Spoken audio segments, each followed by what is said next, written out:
Or not hero. Your personal hero. My personal hero.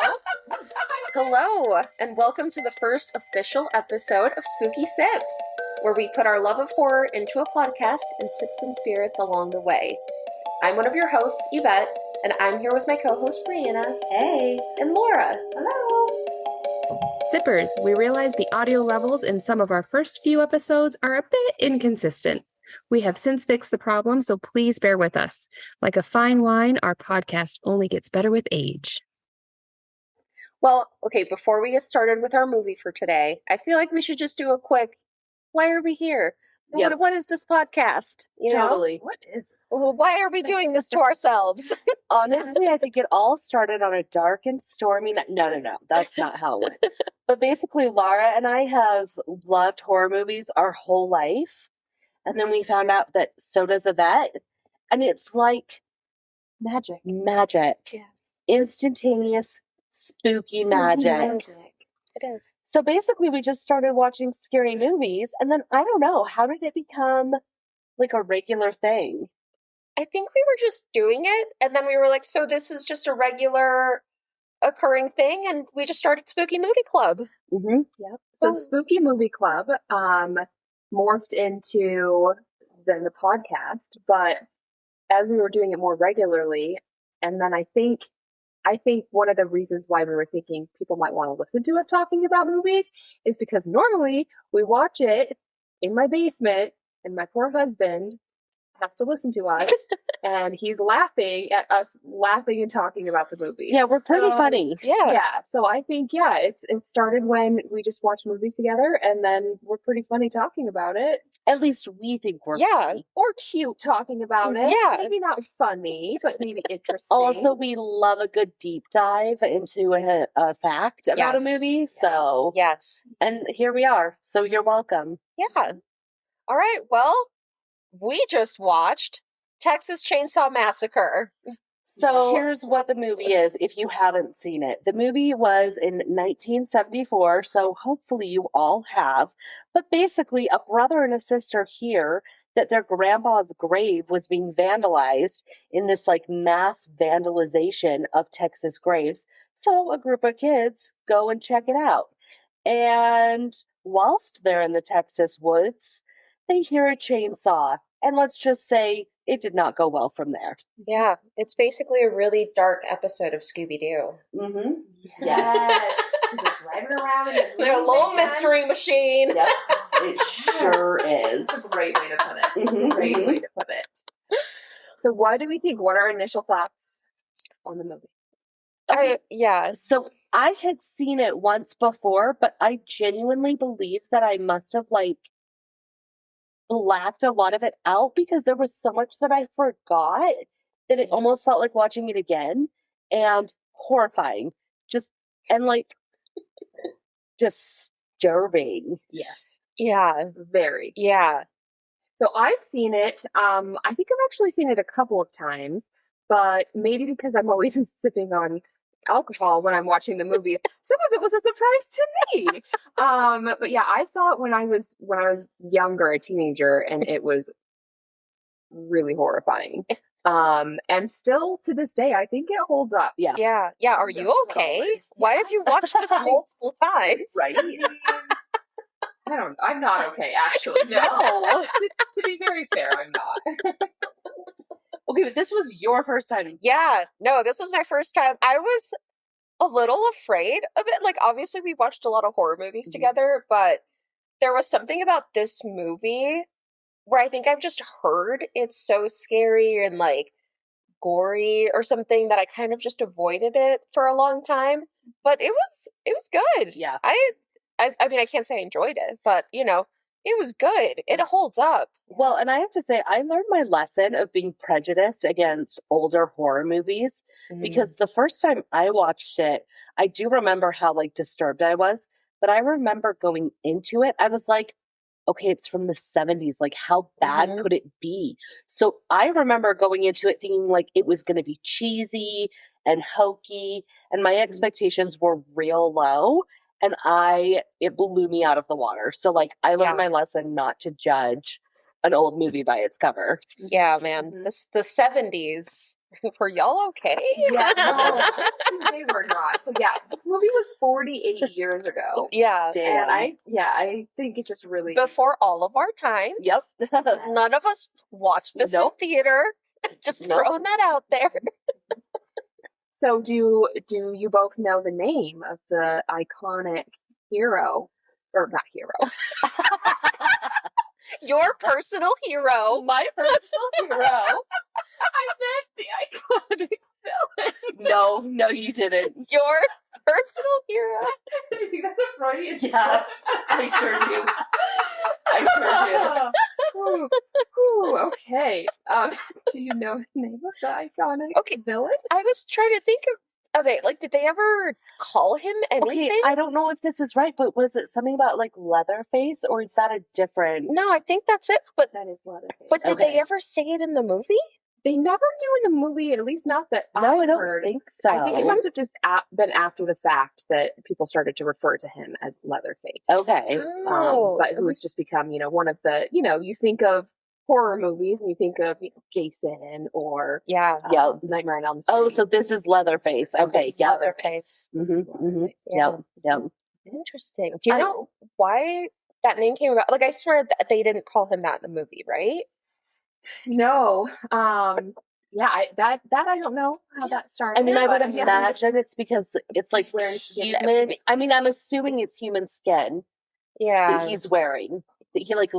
leather, like he made a Like hide out leather. of human skin. Yeah. I will say I did appreciate his evening face Oh my gosh. for the dinner Yes. portion of Yeah. their Just skipping to that. hair. He got some blush, some nice 70s blue eyeshadow. He changes up the Leatherface. Mhm. Yeah. No, he does.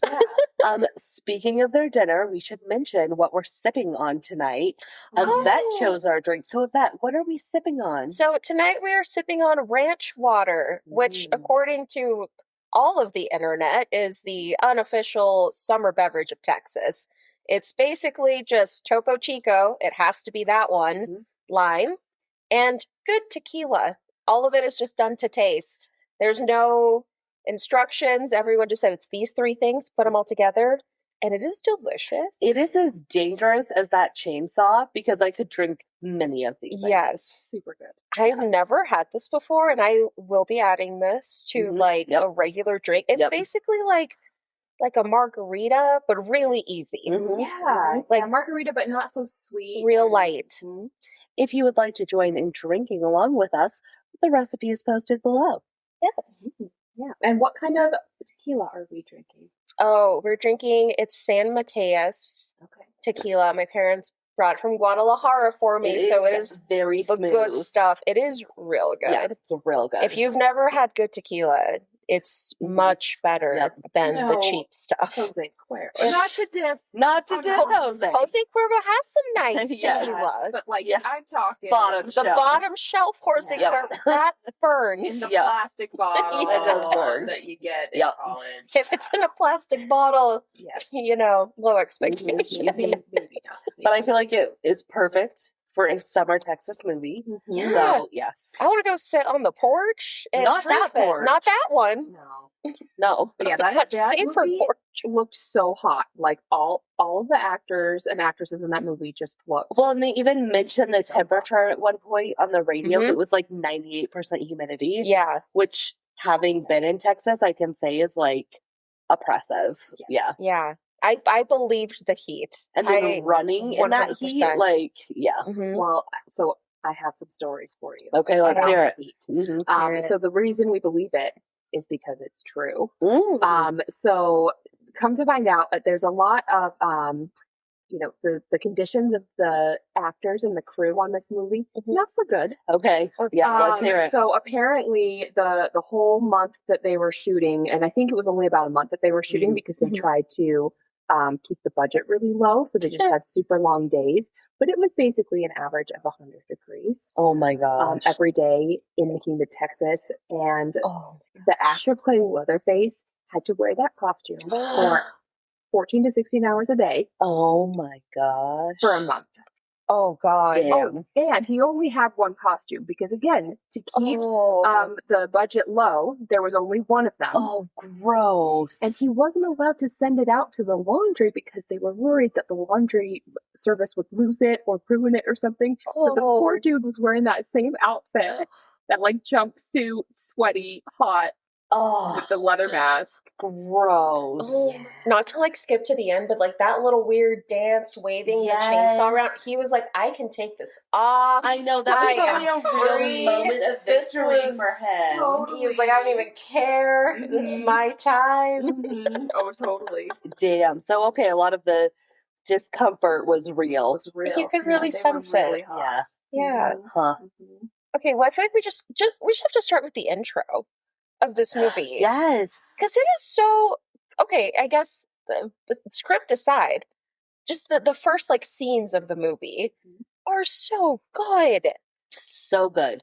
The way that it, like, flashes, you just images, because at first you're like, wait, what am I seeing? Like, you're instantly engaged as an audience member, which I think is phenomenal. Yeah, like that was them saying like buckle up. Yes, like just the sounds and yes, so well done. I mean, it was awful, but very well done. Horrifying. Those scarecrows were I mean, terrifying. Well, even the intro part where it starts out with just the text, basically saying, you know, this is a true story. Yes. Yeah. And I feel like it just kind of sets you up to. So it's actually a little bit like our test run podcast we did, Yeah, of Paranormal Activity, where it's it was marketed as a completely true story, Wow. not just based on a true story. Oh, it was marketed okay. as this is a true story. So a lot of times audiences went to go see it and my thought this was real.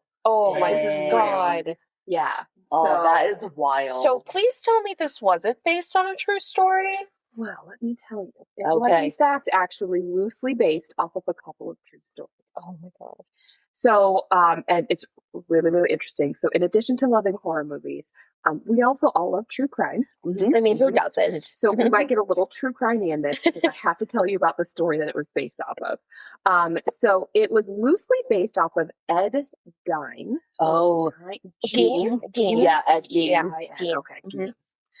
Who is called the Butcher of Plainville. Yeah. Or the Plainville Ghoul, which I noticed when they were first showing those creepy skeletons made of different parts of bodies. Yeah. They referred to it as it's a ghoulish case. Yeah. So they were Oh, totally yeah. right. Oh, yeah. Nice 100%. reference. the Ghoul of Plainville. Yeah. But yeah, so basically in 1957, Ed Gein, authorities discovered that he had been exhuming corpses from local graveyards. Oh God. And he was fashioning trophies and keepsakes from their bones and their skin. So kind of like what we have seen in the Texas Chainsaw Massacre. Nice. So that's what they found, and that's what he was initially being investigated for. And then when that was happening, he confessed to murdering 2 women. Oh my gosh. So initially he was deemed unfit to stand trial. I wonder why. Right? Initially they're like, no, he's too crazy. He can't be, he can't go to trial. But he was then later convicted of one of the murders. But because he was classified as criminally insane, then he basically was just sent to, live out his days in an insane asylum. Dang. Oh my God. That is wild. So he died at the age of 77. Terrible. Now, was this public knowledge, this Ed Gein guy? Ed Gein? Yeah. So when the movie came out, people already knew about this guy. Yes. So that would have made it even creepier. That's even worse. Especially if you thought this was also a true story. Like, all these wild creeps out there would have been. Everyone is really double checking their spooky. door locks.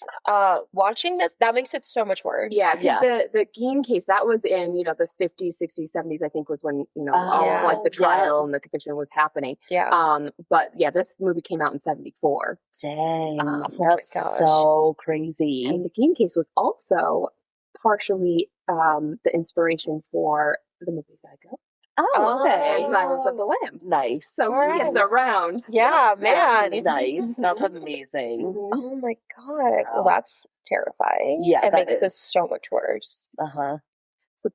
That's one true crime case that was the inspiration for this movie, but there's a second. Oh, uh-oh. God. So Elmer Wayne Henley is, did either of you know that name? I don't know if I've True heard that. crime. I've heard Ed Gein. Haven't heard this one though. So he is a serial killer who for 2 to 3 years, he participated in the Houston mass murders. Oh. Jesus, what is that? Okay, so that is when at least 28 young men, so teenagers to just young men, were abducted, tortured, raped, and murdered How have I never heard of this? What? Yeah. by a man named Coral, Dean Coral. How have I never heard of this? Yeah. Because that is so many. Like most serial killers, you hear their number, and I know I might sound insane for this, but I'm like, 7 people? That's Yeah. nothing. Yeah. Like, I could do that. Like, but 28? And all in Houston? Yeah, so I think around the Like in Houston or around? area, Like that's a lot of people. And can you imagine Mhm. 28 people in your city murdered? So how they did it basically. So Henley, the guy that was kind of the inspiration for the Texas Chainsaw Massacre movie, he actually was not the killer. Mm-hmm. He just was a person who helped the killer abduct the boys. Oh. So while he was doing this abducting and helping, do you want to guess how old he was? Oh no. No. Oh God, please don't tell me he was like a child. He was between the ages of 15 to 17. No. Dang. No. That is crazy. Oh, that is awful. Wow. Yeah, so he and another teenage accomplice basically helped abduct the boys to the Oh. Coral. Sad. But That's awful. then Henley ended up shooting Coral Oh my when he was gosh. 17 years old. I don't know if he Whoa. just had enough or what was going on. Yeah. but I mean, yeah, yeah. Wild. that is insane. So the reason that he was kind of an inspiration to the movie was because one of the screenwriters of the Texas Chainsaw Massacre said that he felt that Henley was kind of to quote, he had moral schizophrenia. Because once he was caught, he was adamant on taking full responsibility. So yeah, he abducts and, helps in the killing of 28 people. But he was like, you know what? I did this. I got to take responsibility. And he also ended up killing them, the killer. Oh my gosh. So it's like this moral, Yeah. back and forth. Interesting. Weird. That is crazy. Oh man. So you kind of see that in the family of Yeah. the movie, right? Like, Well, and that's the thing that I think is so, I don't know, just off-putting and Mm-hmm. unsettling about this is like the way that it unfolds, that they are all related, and that this is like a family affair. And just the scene of them just sitting around the dinner table, Mm-hmm. something about that just gets under your skin. Yeah. Yeah. it's like a normal thing, right? Sitting down to dinner with your family. But Yeah. But just complete horror Yeah. surrounding them. No, yeah, that was yeah. Yeah. Yeah. Well, I feel like we should talk about the deaths. I just made a note because I feel like we had to talk about each one. Yes. Number 1, Kirk. Bam. Right out the gate. That Just- like really kind of, I remember the first time I saw this was shocking because it seems like sort of a slow beginning of the movie. I mean, it's creepy, Yeah. right? But like, not much is happening. They're just driving, don't get gas. Mm-hmm. They're in the woods, wandering around. And then it's like the second we see there's something wrong, he dies. Yeah, which I feel like with normal horror movies, it's like, oh, like you're gonna hear something creak upstairs, or you're Build gonna up. it's gonna build up. Like now Once he's gonna it's leave the revealed. house, and then something else is gonna happen. Yeah. That was, like I was shocked. Yep. just instant. Just died. Yep. Yep. Oh, and then with the poor girl, like Oh, on poor on Pam. the hook, I just I was like just trying to get as far away from the TV as I could. Same. You just saw that is Yep. the worst way Yep. to die. Mhm. And I couldn't tell if Leatherface, when he was, had her on the hook, was he first showing her that he was chopping up Kirk?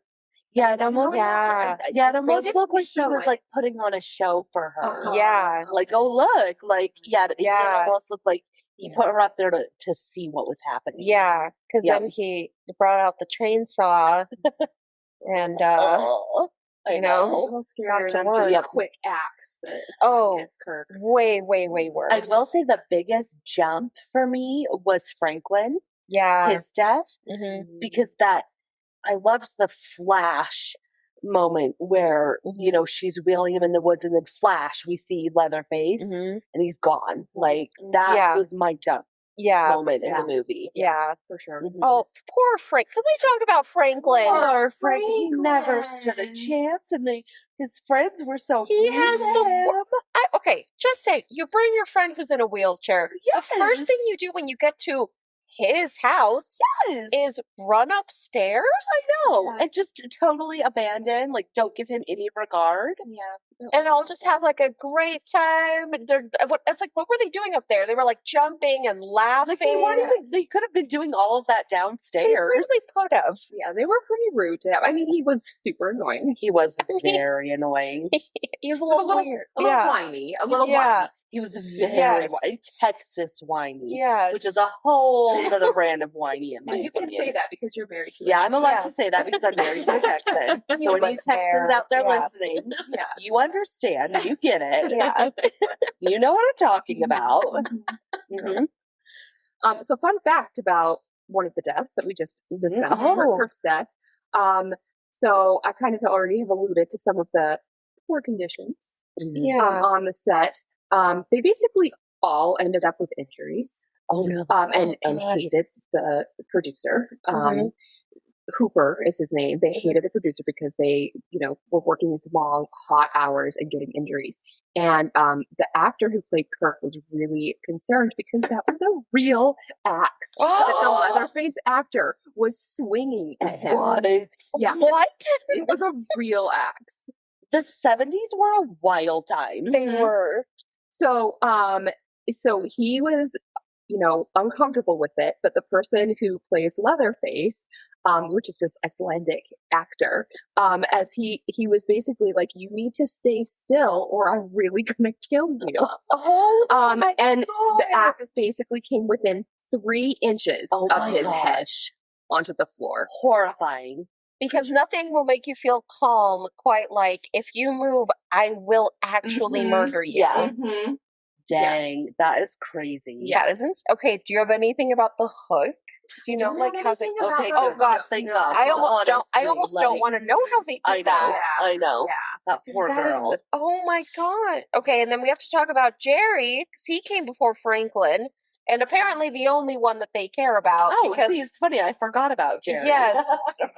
Because when 2 of the other people go missing, they're just shouting for Jerry. That's it's like we right. can't leave without Jerry. I know, Let's I go love find him that. first. The only one that matters. I feel like he had pretty much the same death, right? He was kind of whacked by the axe. I was about to say, I honestly can't tell you how he died. yeah, Oh yeah. Why did I totally forget whacked about to the him? head? yeah. Oh.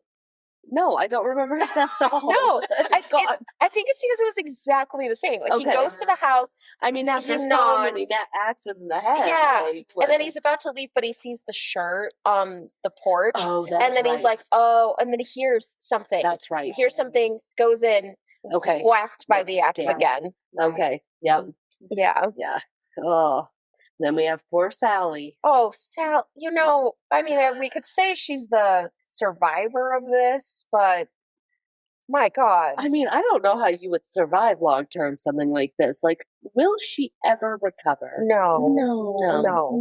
No. Mm-mm. Poor Sally. That moment of her when the truck is just fleeing and she's in the back just losing her fucking mind and like screaming and laughing and the Oh, blood is a phenomenal cinematic moment. no. Such a good She's so good. Yeah. No, she played that so well. Yeah. She got a lot of recognition. For Okay, her good. Yeah. acting. skills in that. So most of the actors in the movie were unknown. Oh. And locals from Mhm. Texas and not very well known. I feel like that's kind of a common thing. Yeah. But yeah, so she got a lot of recognition for that. Fun fact. Every time I say fun fact, it's going to be something really upsetting about Those are my Oh, favorite gosh. kind of fun Yeah. facts. Tell us So more. they had like a tube to be able to have her bleed from her finger Oh, okay, yeah. for should we No. talk about the scene? No. Oh, No, God, I'm are not. we there yet? Oh, Already. no. Okay. So there's a scene. Well, you all can talk about the scene first, and then I'll explain how it Well, happened. I mean, I feel like we have to talk about the setup to it. Yeah, Because- let's set that's the poor stage for our Sally, listeners. she is, all of her friends are dead. Mhm. All of her friends are dead. She is now trying to run away Mhm. from a guy wielding a chainsaw chasing after her. Mhm. She's running through this thick brush They with get- the woods. She's getting, her hair gets stuck. It's a whole ordeal. And she's like, I made it to the gas station. Mhm. You're God. like, And she's saved. safe. She did it.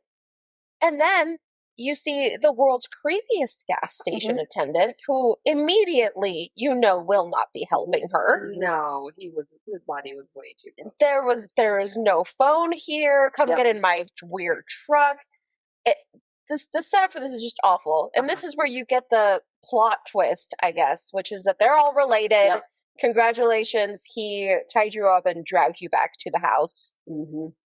And this is when they are preparing for supper. Yes, and she's, as she's getting there, people just keep coming out that she realizes the hitchhiker. Mhm. Okay, he's here too. And then she finally gets free enough to run through the house, and she goes upstairs and she sees this old couple sitting in the room Who are Oh gosh. dead. who Yeah. are dead for all intents and purposes. Yeah. She runs back down. They get her. Yeah. They basically, I think she either passed out or they knocked her out one way or another. She finally comes to. Oh, wait. Did she pass out before or after? It was after. Oh, okay. I'm sorry. You're right. She passed out. Okay. So they finally get her and they have her tied in the chair, which the armchair, by the way. I loved that armchair. Mhm, It's a mhm. chair They- with actual arms. They tried to throw in some comedic relief every Yeah. once in a while. And I appreciate that. And it was welcomed. Yeah. And then the dad, the gas station attendant, asked the two boys to go get Grandpa for dinner. At that moment. And I'm still thinking this fucker is dead. I'm also just saying, why wasn't Grandma invited? Yeah. Grandma might have been actually. I don't know. I mean, I'm just saying. It kind of seemed a bit like a patriarch. It was- family. It was. this- it was. This whole movie. And the patriarchy is the theme of this movie. I mean, yeah. So here we are at dinner. Sally is tied to her chair, losing her freaking mind, screaming. And we realize as they grab Sally's arm and move Grandpa's chair closer that Grandpa is in fact alive. Now, Laura, tell us what happens next. So she's supposed to. They have this tube. It's a prop, to be able to have blood, come from her finger. Right. To after they, cut her. Right. After. Well, the tube wasn't working. They couldn't get the tube to produce blood to make it look like she had a bloody finger. So they actually cut her finger Nice. with a razor blade in order to produce the blood for the Old man to suck off. Oh, the sucking sounds? Oh, So wait, he was actually sucking her blood? yeah. Yes. Oh my gosh. I'm sorry, we all need a moment of silence because that is Oh no. horrifying. So much respect for Marilyn Burns, who is the actress that Yeah, played well Sally. done, Marilyn. You Because deserve you- all the props. And for you that. deserve better. Yeah, you do deserve better, I hope Marilyn. you went on to I do hope better. you got better after this. Yeah. Damn. So upsetting. That was the worst scene. Uh-huh. And then she passes out. Mhm. Right. Because how could you not? I would have. Yeah. Yeah. Yeah, what are the standout scenes? I mean, I feel like the right after that, where she wakes up and it's just family dinner. Yep. It's Grandpa, I think, head of the table. Leatherface, who is Mom. All dolled up with his hers dinner makeup. Oh my their gosh, dinner wait, is makeup. that it? Yeah. I just got that connection. Yeah. That Leatherface is the mom. Yeah. Oh, pretending to be Mom. Yeah. I can see that now. Mm-hmm. Yeah. Yep. And then you got Dad and good old hitchhiker. And, they're just having family supper. Just a normal family dinner night, Wow.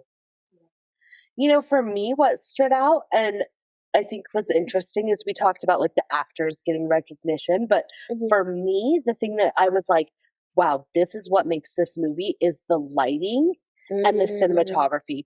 Like the shots, there was so much diversity of the angles. Oh my gosh. Of the perspectives, of the lighting. And I thought this movie wouldn't be what it is if it weren't for these small little moments that keep building.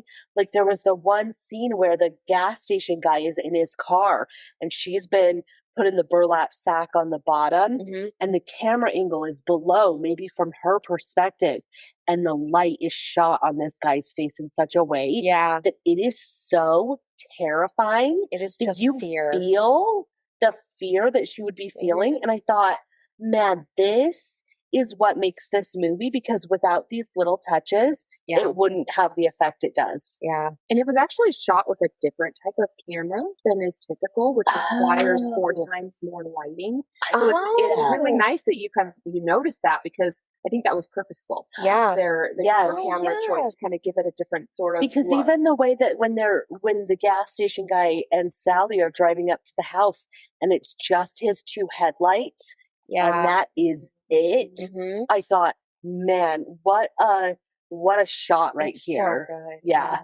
Also, not to keep talking about the dinner scene, but when they do those close-ups of her eyes, and you can see the little veins in her eyes, and you can see the tears forming. You can see the sweat on her face. Then and they kept doing it. They kept giving it to you. And I think that honestly made me the most uncomfortable. Yeah, the repetition of that. Yeah, just visceral. It is visceral. Seeing someone's eyeball that close is I had to look away because that was that was disturbing. Yeah, I think for me, I always think of the scene where she's running through the dark woods. That to me is kind of the iconic scene, and him chasing her, because that's just classic. Horror movie. Yes, it is. Him chasing her with the chainsaw and her just running away. And I think so many of us have had that moment at the haunted house or the haunted hayride with the guy and the chainsaw, and to see where that is from, is truly just a terrifying scene to imagine being in yourself. I am horrified of chainsaws. That has always been my biggest thing, and this is why. Yeah, no, it really did give you a new boogeyman. I mean, it did. Leatherface. It was okay, so this could actually happen to me, I guess. I'm terrified. Yeah, I feel really this movie in general was a public service announcement. Maybe cut down on your meat. Yeah, right. Maybe don't pick up hitchhikers. Yes. No hitchhikers. Say no to hitchhikers. Yeah, don't trespass. Especially in maybe a place where people own a lot of guns. AKA Texas. Do not trespass in Texas. Yeah. This really was a public service announcement. I agree. It is by many actually considered a pro-vegetarian film. That's not surprising. I would believe it, because the shot, there was this one moment where Sally is in the gas station and the guy says that he's gonna go get the car. And I think she's realizing, something is wrong here. And she looks over at the sizzling barbecue meat. Oh my God. And just the sound is so disgusting. disgusting. And the light. And the light on it makes you almost nauseous. That you're like, oh my gosh. Like, ugh. Or like when they're talking about the slaughterhouse and the shots of the cows. Oh, just frothing from the mouth and all. Oh, yeah.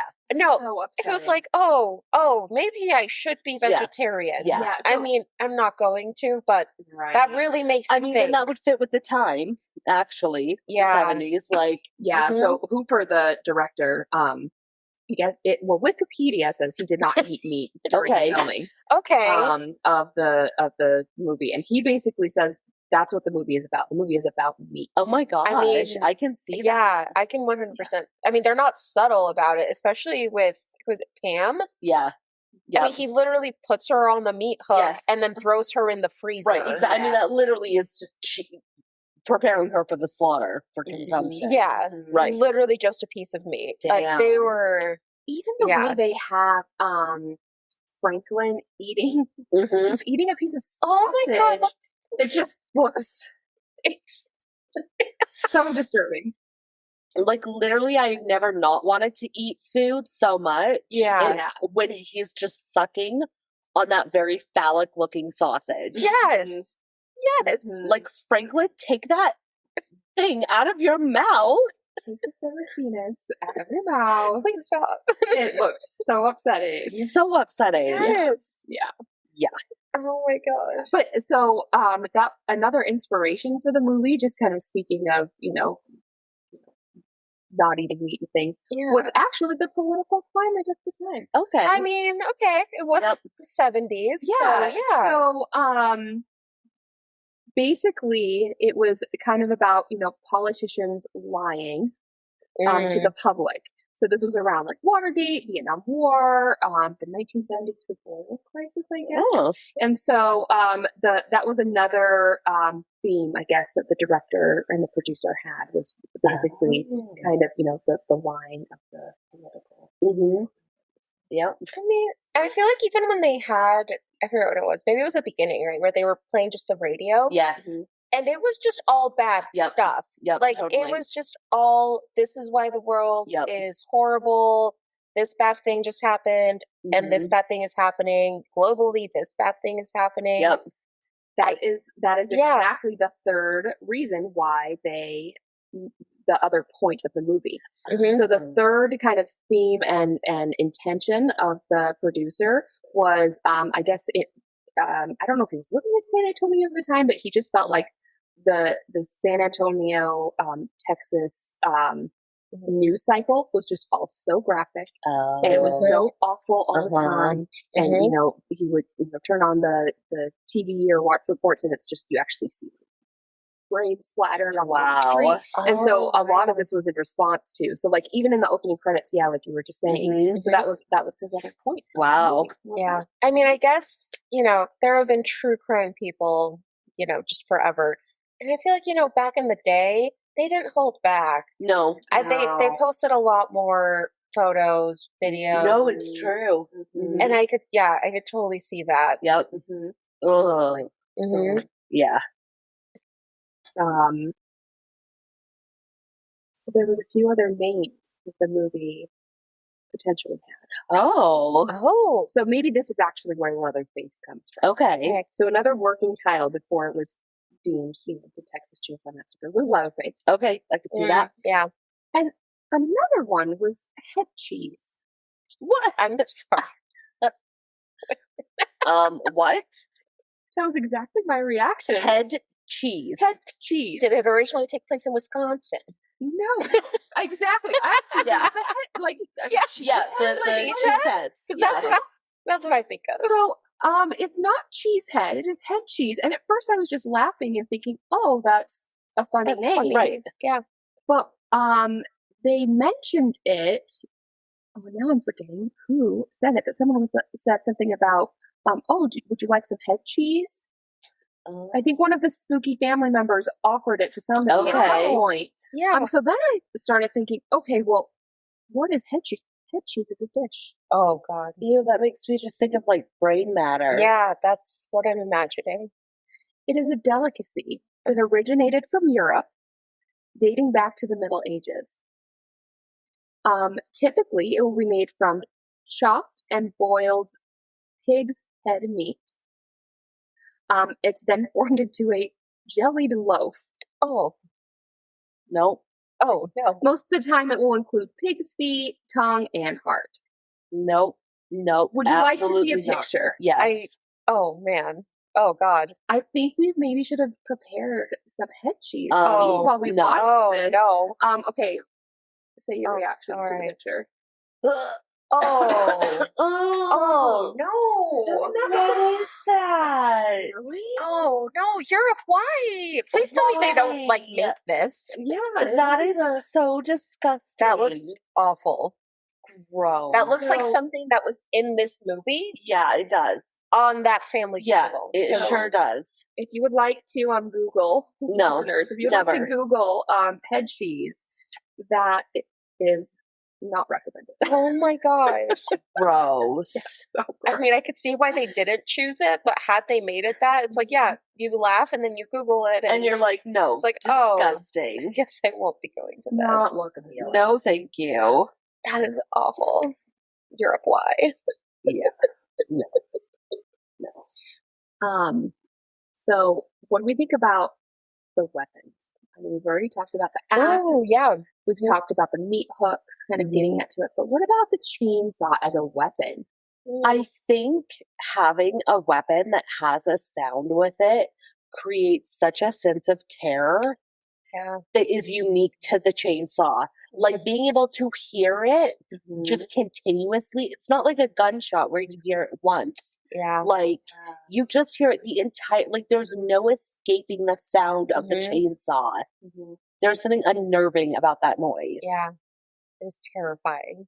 Not surprising, though. You know, you always kind of know where your killer is. You know, you can kind of hear the chainsaw. Yeah. True. That's try to run from it. Yeah, it's not a subtle. It's not a No. secretive, sneaky. No. weapon. No.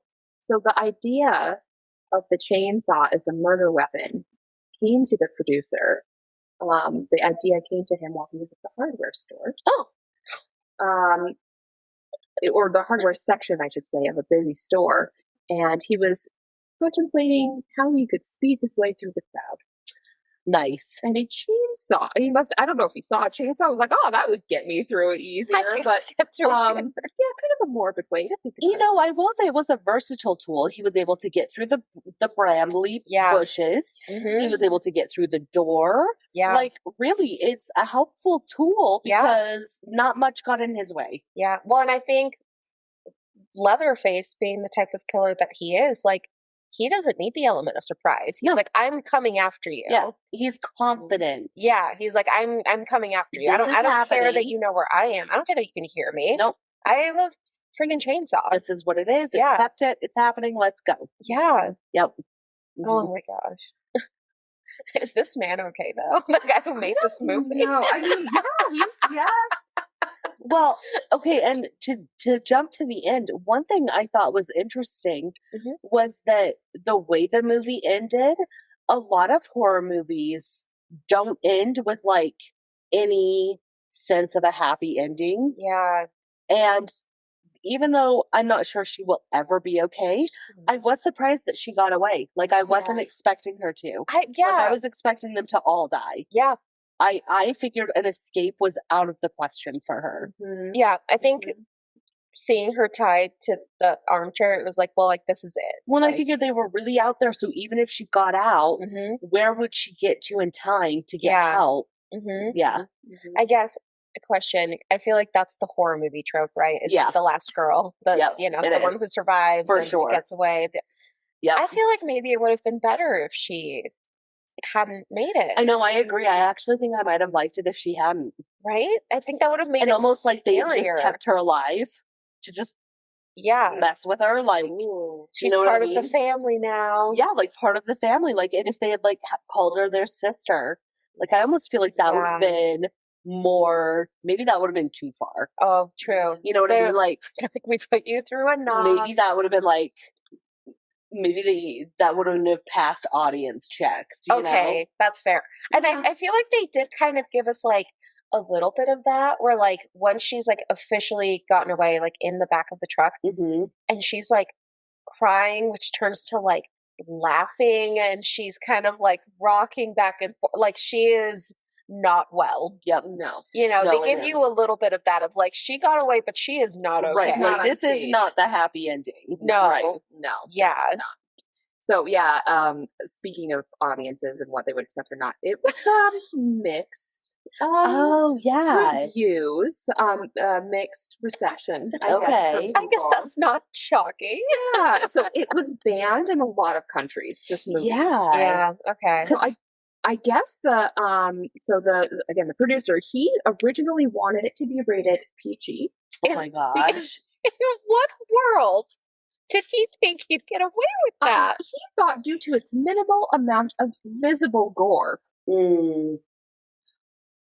Which I disagree with. But instead, it was actually originally given a rating of X.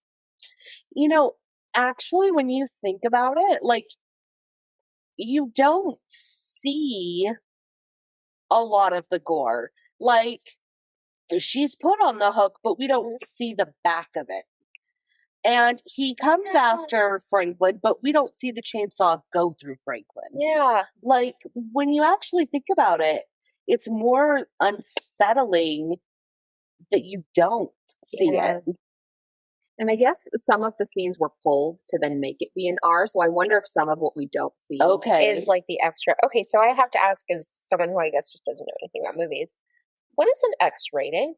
I know NR-17, which is the above rated R, right?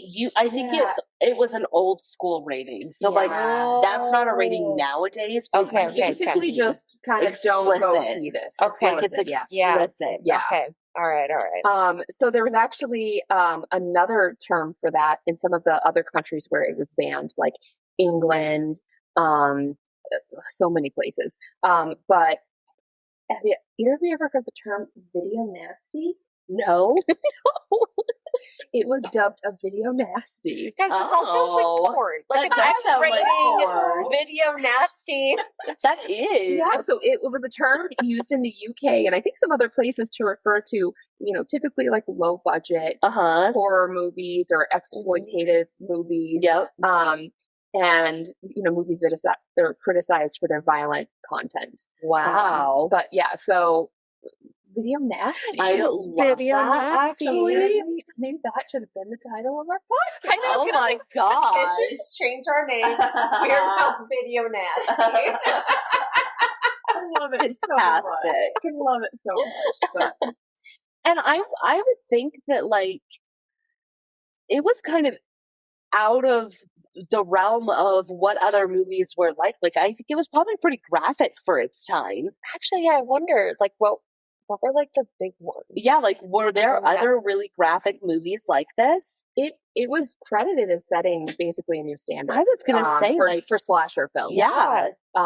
So it was really controversial at the time. So I'm guessing there are some that were out, but it was like some theaters ended up pulling it because they got complaints. Wow. Out of the theater. That's crazy. Some places in Canada where theaters were threatened with, receiving morality charges if they continued to show it. Oh my gosh. It was a big gosh. deal. People really hated it. That is crazy. I believe it. I feel like they literally the first 3 minutes in, like, if you don't like this type of horror movie, no, you it's would not walk for you. out. Yeah. Like, they start it with a bang. They're like, this is what this movie is. Yep. If you don't like it, literally leave right now. Yeah. Oh, totally. So I could see people just walking out, like, right at the very beginning. Yep. People must have ended up liking it though because they made 8 more movies. Right? Oh And I've my never seen gosh. any of the others. Yeah. So that might have to be added to our list. For sure. I think I saw. So there's other movies have been either prequels or sequels or follow-up ones, but there's also I think just been remakes because I'm pretty sure I saw one that was maybe made in the 90s or early 2000s.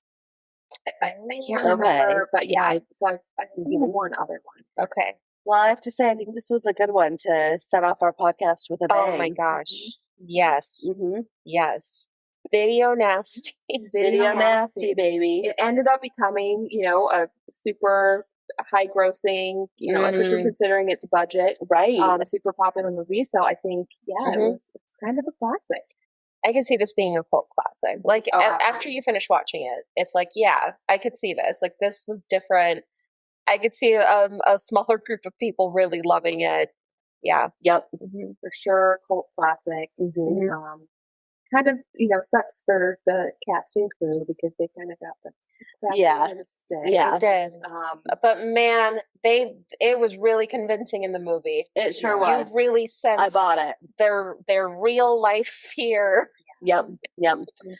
They were hot. They were working long days. The set used actual blood from the slaughterhouse. The local slaughterhouse. Gosh. Oh, no. They were gross. smelling that, I'm guessing. Gross. And they weren't really paid very well. I mean, I really hope they renegotiated that contract. Yeah. Well, they were told, because we can't pay you very much, we will give you, a percentage of the sell, but then they didn't, the producers didn't explain to them that was only a percentage of what was left to buy, which was only 40%. So they ended up not even making much money. Sad. I mean, they got, their names. I mean, right. But, yeah. Oh, no. Wild. But yes, a successful movie. Yes, Yeah. definitely. Yeah. All right, so here on Spooky Sips Podcast, what we like to do, instead of giving a movie stars, we give it sips. So, ladies, out of 5 sips, how many sips would you give this movie? This is really tough because, like, what's a 5? I need to, like, in my head, come up with what I think a that's 5 subjective. is. We probably each have our own version of a 5. Yes. Right? I know. Like something that stays with you. And Yeah. I mean, I think it really is subjective, but yeah, just whatever your top one is. I don't even think you need to list it. Mm-hmm. I think I would give this movie 3 sips. Ooh, okay. Yeah. 3 sips. Solid. I, would totally watch it again. Enjoyed it the whole time, but not like my absolute favorite. So 3 sips. Okay, yeah. I think I would give it a 3.5 sips. I think that would be me. Yeah. No, same ballpark. I was thinking 3 sips. Okay. It's like, it isn't one of those that, like, I think is really going to, like, stick with me or that I loved. But you have to respect what it was at the time. You have to honor it. And it's worth watching. Like, if you're just trying to go through your, like, horror movie list, I feel like this is one of those that you just have to watch. You have to. And it's a classic. It stands the test of time, too. It does stand the test of time. We still give it a solid 3 sips or 3.5 sips. So many years later. Yeah. Totally. I agree. Okay, so that brings us to next time on Spooky Sips Podcast. So what you're going to want to do is watch the movie ahead of time so that by the time you listen to this, you know what we're gabbing about. So next time on Spooky Sips Podcast, we will be watching the classic 1959 House on Haunted Hill. So if you haven't seen it yet, get watching and get sipping. Yes. Get ready. Get ready for that because we have some deep dive on that one. And get sipping. Get sipping. Bye. Bye. Thanks for listening to Spooky Sips. If you enjoyed this episode and you'd like to help support the podcast, please share it with others, subscribe, and leave a rating or review wherever you're listening. To stay up to date on all the spooky things we're up to, don't forget to follow us on Facebook and Instagram at SpookySips_podcast. Thanks again for listening. See you in 2 weeks for a new episode.